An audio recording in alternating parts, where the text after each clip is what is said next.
Hey! Steering wheel, somebody tell him to give it to me. You're great, Ross. You're great, Ross. And if you no longer go for a gap that exists, you're no longer a racing driver. To whom it may concern you. Big balls. Gentlemen, a short view back to the past. Is that Glock? Is that Glock going so? It is, it's Glock! Oh my goodness me! Okay, we did it! Sebastian Vettel, you are the world champion! The world champion, well done, enjoy it! You are the man! Get in there, Lewis. Bonjour à tous et bienvenue pour ce premier podcast francophone sur la F1 que nous avons décidé de nommer Stop & Go. Moi c'est Grégoire et avec mon acolyte Gilles, nous lançons pour cette nouvelle saison des podcasts qui auront des thèmes divers, entre l'histoire de la discipline, ses acteurs, sa technique et toute autre chose qui pourrait nous inspirer. Vous pourrez trouver sur le site d'Orupteur un article qui vous expliquera plus en détail le projet. Alors pour ce premier sujet, nous avons décidé de parler de Niki Lauda. Nous verrons d'abord son parcours en sport auto, puis l'épopée Ferrari et sa fameuse rivalité avec Hunt, avant de se pencher sur sa retraite sportive pour un retour suivant chez McLaren, et enfin nous parlerons de sa vie en dehors du baquet, c'est-à-dire son rôle essentiel chez l'écurie Mercedes et sa réussite des dernières années.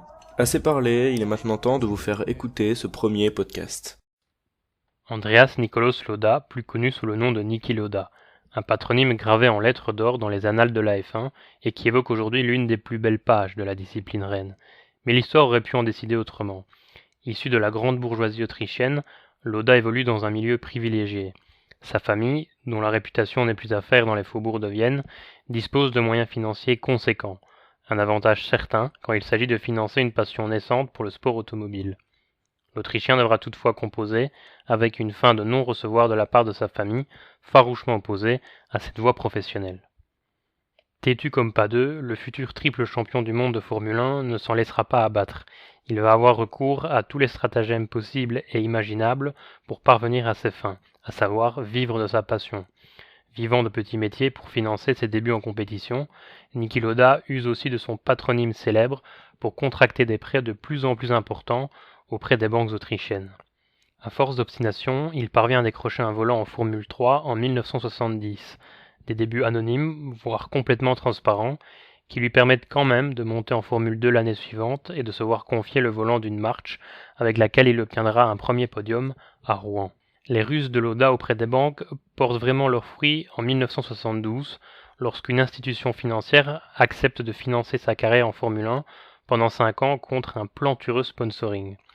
Ce coup de pouce tant espéré lui permet de rejoindre l'aventure March aux côtés d'un certain Ronnie Peterson, un coéquipier de choix considéré comme l'un des pilotes les plus spectaculaires et les plus talentueux de sa génération. Pour sa première saison en Formule 1, Lauda est aux anges. Il côtoie les plus grands pilotes de l'époque. Fittipaldi, bien sûr, qui remporte cette année-là son premier sacre, mais aussi Stewart, X, Sever, Hill, Reutemann, Beltoise ou encore Andretti. Malheureusement, sur le plan comptable, les résultats ne suivent pas. Il ne marque pas un seul point, son voisin de garage lui fait de l'ombre et il se montre rarement à son avantage. En sa qualité de pilote payant, Niki Lauda a la chance de trouver refuge chez BRM pour la saison 1973. Mais là encore, les espoirs de l'Autrichien retombent comme un soufflet, puisqu'avec seulement 2 petits points, les résultats ne sont guère flatteurs. 3 épreuves vont néanmoins changer le destin de Lauda. D'abord, les Grands Prix de Grande-Bretagne et du Canada. Le 14 juillet 1973 à Silverstone et le 23 septembre de la même année sur les bords du Saint-Laurent, il réussit à prendre, momentanément, la tête de la course et montre aux yeux du paddock qu'il en est capable. Le 3 juin, dans les rues étroites de Monaco, il se qualifie à une honorable 6e place et tape dans l'œil d'un certain Enzo Ferrari. Le mercato de l'hiver 1974 est particulièrement mouvementé. Tyrrell doit totalement reconstituer son duo de pilotes depuis le départ à la retraite de Stewart et le drame de Watkins, tandis qu'Emerson Fittipaldi quitte Lotus pour rejoindre McLaren. Du côté de Maranello en Italie, X et Merdario sont partis. Clay Regazzoni, lui, effectue un retour aux sources, tandis qu'Enzo Ferrari accorde sa confiance à Niki Lauda, à la surprise de nombreux observateurs dans le paddock. Encore étiqueté avec le statut infamant de pilote payant, mais chaudement recommandé par Regazzoni lui-même, Lauda va faire taire ses détracteurs et commencer à écrire sa propre légende. En début de saison 1974, le paddock a du mal à comprendre pourquoi le choix d'Enzo s'est porté sur Niki Lauda. Ce transfert est loin de faire l'unanimité. Lauda n'a encore rien prouvé lors de ses 2 premières saisons, mais il s'apprête pourtant à débuter au sein de l'une des plus mythiques écuries. Privé de titre depuis 1964 avec John Surtees, Ferrari a besoin d'un vent nouveau, et c'est toute la mission qu'Enzo confie à Lauda. Lauda ne se montre pas timide pour ses débuts en rouge et remporte les Grands Prix d'Espagne et des Pays-Bas lors de la première partie de saison. La suite de la saison fut moins glorieuse, car marquée par un nombre de défaillances mécaniques et d'erreurs de pilotage. Il termine néanmoins la saison 4ème, derrière Regazzoni, mais avec 2 victoires et 9 pole positions en 15 épreuves. En réalité, ce que Lauda a gagné lors de ce championnat, c'est surtout un nom et une réputation. Les observateurs jusqu'ici perplexes sont désormais unanimes. Lauda est le meilleur pilote de sa génération. Enzo aussi l'a adopté, il fait désormais partie de la famille Ferrari. Après une saison 74 qui a vu une étoile naître, Maranello s'attend à une saison 75 étincelante. Fort d'un talent hors norme, du soutien de son équipe et de tous les tifosi, Lauda domine la saison. Avec 5 victoires et 9 poles sur les 15 week-ends, il remporte haut la main le championnat de pilote et permet à Ferrari de remporter le titre constructeur. Cela faisait 11 ans que la Scuderia courait après ces 2 titres. Au soir de la saison 75, Lauda est le meilleur pilote du plateau, l'homme à battre. Il ne laisse aucune place au hasard, tout est maîtrisé et réfléchi, si bien qu'on se met à le surnommer l'ordinateur. Pendant ce temps-là, une autre carrière connaît un envol, celle du pilote britannique James Hunt. Terminant la saison à une honorable 4ème place avec sa première victoire au Grand Prix des Pays-Bas, Hunt est bien déterminé à remporter le championnat. Et son transfert chez McLaren en fin de saison est un vrai atout dans son projet. La saison 1976 commence sur les chapeaux de roue pour Ferrari. Mais le manager de l'écurie ayant changé pendant la trêve hivernale, Lauda n'est plus le pilote favori au sein de la Scuderia. Toutefois, il prouve sur la piste qu'il demeure le plus talentueux des deux, malgré quelques tensions en interne. Le 1er août, la vie de Niki Lauda aurait dû connaître un brutal coup d'arrêt. Sur le tracé du Nürburgring, le champion du monde en titre part en pneus pluie. À l'issue du premier tour, il s'arrête au stand pour chausser les pneus slick et repart dans le peloton. Mais dès le 2e tour, dans le gauche rapide précédant le virage de Bergwerk, pour une raison inconnue, il perd le contrôle de sa Ferrari 312 T2. La monoplace frappe les rails extérieurs de la piste, avant de rebondir violemment en plein milieu de la trajectoire, où elle est percutée par d'autres concurrents lancés à pleine vitesse. À cet instant très précis, d'aucuns considèrent qu'un drame vient de se jouer. Il ne peut pas en être autrement. Sous la violence de l'accident, le casque de Lauda est arraché, et sa voiture s'embrase. Pendant des secondes interminables, l'Autrichien est prisonnier d'une voiture en flammes. Il ne devra la vie qu'au courage d'Arturo Merzario, Brett Lunger, Guy Edwards et Harald Hertel, venus le sortir du brasier. Sans le savoir, Niki venait de faire un premier pied de nez à la mort. La suite appartient à l'histoire. Transporté à l'hôpital d'Adenau, Lauda est grièvement brûlé au visage, mais les médecins sont surtout inquiets pour ses poumons. Le pilote a inhalé des vapeurs d'essence hautement toxiques et souffre de graves difficultés respiratoires. Son état est si critique qu'un prêtre est appelé à son chevet pour lui administrer les derniers sacrements. Lauda lui dira d'aller se faire foutre. 6 semaines plus tard, il s'aligne au départ du Grand Prix d'Italie. Les spécialistes de l'époque, tout comme les autres pilotes, sont médusés. Comment un homme qui avait un pied au paradis quelques semaines plus tôt peut-il courir une course de Formule 1 ? C'était sous-estimer la volonté de fer de l'Autrichien. Blessé dans son ego de champion de voir James Hunt enfiler des points comme des perles, il revient plus déterminé que jamais. Les douleurs sont pratiquement insoutenables, mais il n'en a cure. Il termine 4ème de la course, probablement sa plus belle victoire. Il s'efforcera, le reste de la saison, de défendre son titre. Mais lors du dernier Grand Prix de la saison, au Japon, il décide d'abandonner à cause d'un problème de visibilité avec sa visière. D'aucuns ont considéré que son accident, encore présent dans un coin de sa tête, l'a poussé à se montrer prudent malgré l'enjeu du titre. L'abandon de Lauda permet à Hunt de le dépasser d'1 point au classement pilote et de devenir le champion du monde 1976. Cet abandon fut très mal vécu par l'écurie, et surtout par le commendatore Enzo, qui s'est empressé de lui trouver un remplaçant en la personne de Reutemann. Niki, vexé que l'on doute de ses capacités à revenir au haut niveau, dominera complètement la saison 1977. Il ira même jusqu'à quitter Ferrari avant le terme de la saison, un 2e titre de champion du monde en poche. En 1978, Lauda rejoint l'écurie Brabham Alfa Romeo dirigée par un certain Bernie Ecclestone.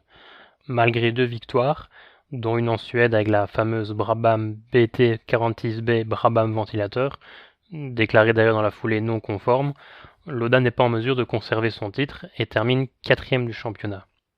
Les choses s'empirent en 1979. Après les 12 premières courses de la saison, l'Autrichien est totalement dépité. Il ne pointe qu'au 19e et dernier rang avec un seul point au compteur. Lors du Grand Prix du Canada, coup de théâtre. Le double champion du monde annonce qu'il met un terme à sa carrière avec effet immédiat. Une retraite qui durera 2 ans à peine, puisqu'en 1982, Lauda effectue un comeback brillant chez McLaren. Une saison durant laquelle il remporte 2 victoires et se classe à une honorable 5e place finale au classement des pilotes. En 1983, McLaren passe totalement à côté de sa saison. La prestigieuse équipe tente de mettre au point son nouveau moteur Porsche, mais les résultats sont franchement décevants et pas à la hauteur des espérances. Une simple partie remise pour Lauda, puisqu'en 1984, les McLaren MP4-2 écrasent totalement la concurrence et remportent 12 courses sur 16. À l'époque, Niki avait un nouvel équipier et non des moindres, un certain Alain Prost. Les deux s'entendirent très bien malgré une grande rivalité sur la piste. Niki Lauda s'impose 5 fois, malgré le fait qu'il n'ait décroché aucune pole position, contre 7 pour son coéquipier Alain Prost, mais Lauda se montre plus régulier que son coéquipier. À la mi-saison, Prost est solidement en tête du championnat avec 35,5 points, devant le très régulier De Angelis et Lauda. Mais l'avance de Prost fond comme neige au soleil durant la deuxième partie de la saison, la faute à des problèmes techniques et de nombreux abandons. Lors de la dernière course à Estoril, Lauda se présente avec 3,5 points d'avance. Prost s'impose au terme d'une nette domination, tandis que Lauda est en difficulté, mais auteur d'une remontée méthodique, il accroche la 2e place et remporte pour un demi-point son 3e titre mondial. Ce fameux demi-point d'avance, Niki Lauda l'a décroché lors du mythique Grand Prix de Monaco 1984. Pour la 3e année consécutive, la pluie est de la partie et le départ est donné sous des trompes d'eau. Après un début de course tonitruant de Nigel Mansell, qui finira d'ailleurs par taper le rail, Alain Prost s'empare du commandement de l'épreuve. Mais rapidement, les regards se braquent vers le jeune pilote brésilien Ayrton Senna, dont c'est seulement la 6e course en Formule 1, et qui, parti en fond de grille au volant de sa modeste Toleman, a effectué une spectaculaire remontée jusqu'à la 2e place et comble rapidement l'écart qui le sépare de Prost.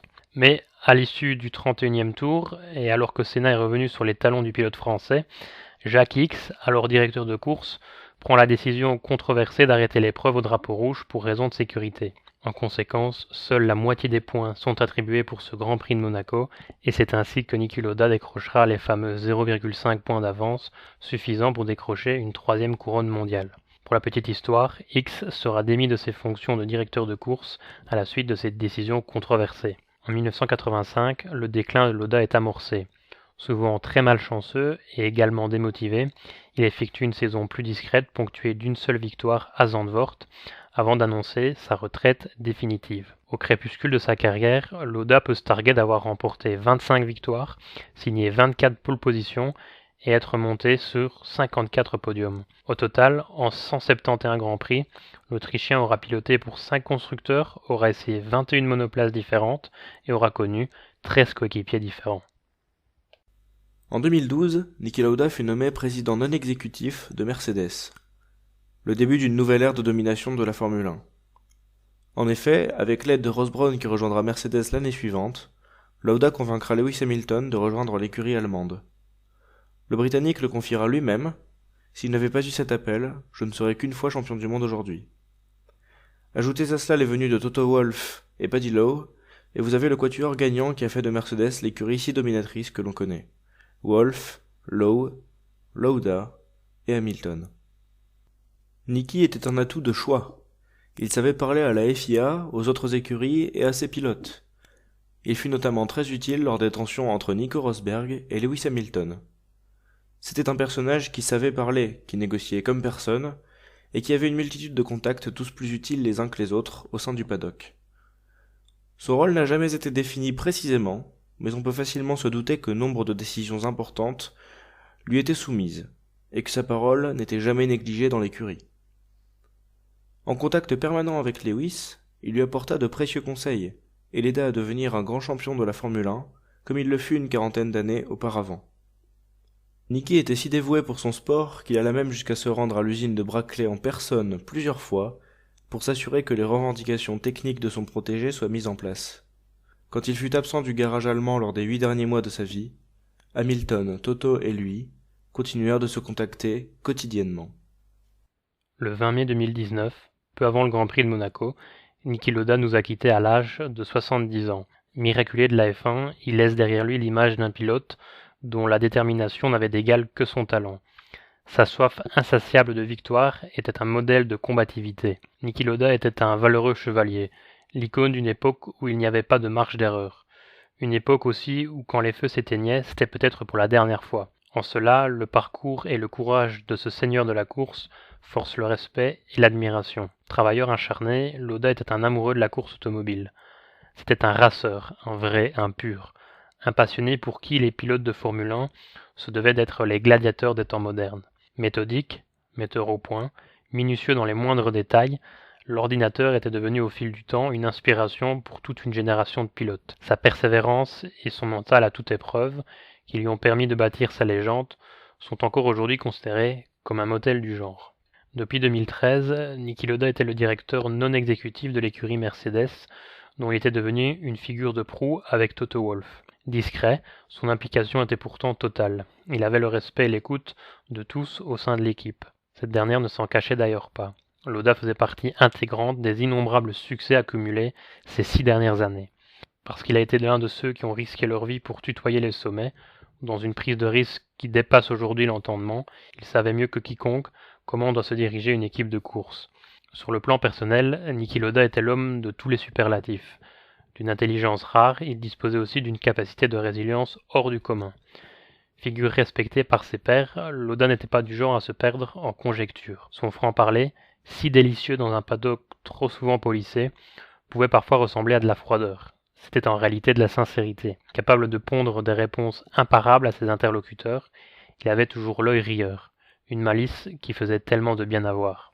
Le triple champion du monde était profondément humain. De l'avis de ceux qui ont eu la chance de le côtoyer, il était toujours disponible, prêt à rendre service, à partager ses judicieux conseils. Il avait une personnalité incomparable qui détonnait dans le paddock. L'Autrichien faisait preuve d'un grand respect envers autrui. Bien sûr, ses déclarations pouvaient être piquantes, brutes de décoffrage, sans concession, mais le respect était l'une de ses valeurs cardinales. Cela faisait partie des fondements de sa personnalité, tout comme sa loyauté sans faille. Celui qu'on pensait invincible, indestructible, nous a quittés à l'âge de 70 ans. Tant sur la piste qu'en dehors, il a marqué à jamais l'histoire de la Formule 1. Et c'est donc la fin de ce premier podcast Stop & Go. Gilles et moi-même tenons à remercier particulièrement Greg de Rupteur pour son aide et ses judicieux conseils, ainsi que vous, nos premiers auditeurs, qui, nous l'espérons, avez apprécié cet épisode. D'autres sont à venir très prochainement, mais nous attendons dès maintenant vos retours, quels qu'ils soient, sur ce podcast de lancement. Vous pouvez donc nous retrouver sur Twitter sous les noms de Pitlane F1 pour Gilles et de MacGregouze pour moi. En vous remerciant une dernière fois pour votre intérêt,